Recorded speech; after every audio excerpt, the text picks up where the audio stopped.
kababayan, maasahan anumang panahon. Magandang oras po sa ating lahat. Narito ng latest update sa lagay ng ating panahon at sa binabantayan nating si Bagyong Marce.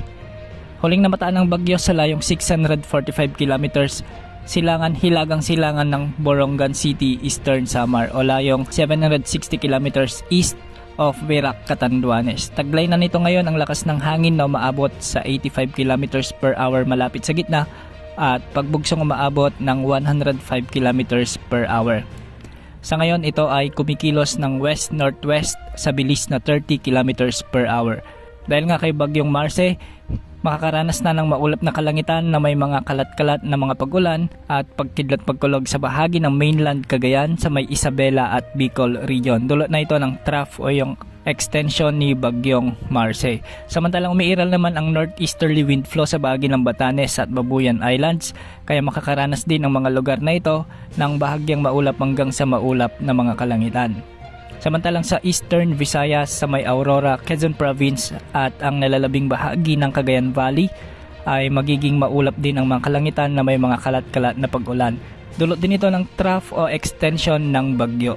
Samantalang sa Metro Manila at nalalabing bahagi naman ng ating bansa ay magiging bagyang maulap hanggang sa maulap ang mga kalangitan na may mga kasamang pag-ulan dulot ng mga localized thunderstorms.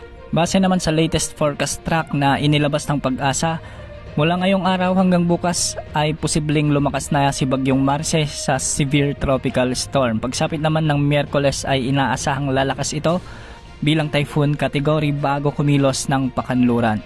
Pagsapit ng Biyernes ay posibleng nasa malapit na ito sa kalupaan ng mainland Cagayan at posible na ring dumaan ang mata nito o sentro sa bahagi ng Babuyan Islands o di naman ay sa mainland Cagayan. Hindi rin inaalis ang posibilidad na maglandfall ito sa bahagi ng Cagayan o Isabela area.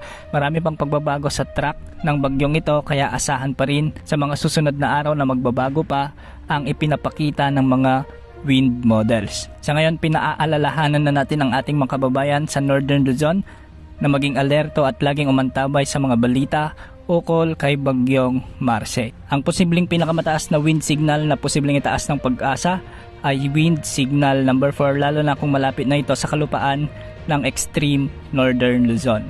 Sa ngayon, wala pang nakataas na gale warning sa mga karagatang sakop ng ating bansa, ngunit magiging maalon na ang maraming karagatan, lalo na sa eastern seaboards ng Luzon.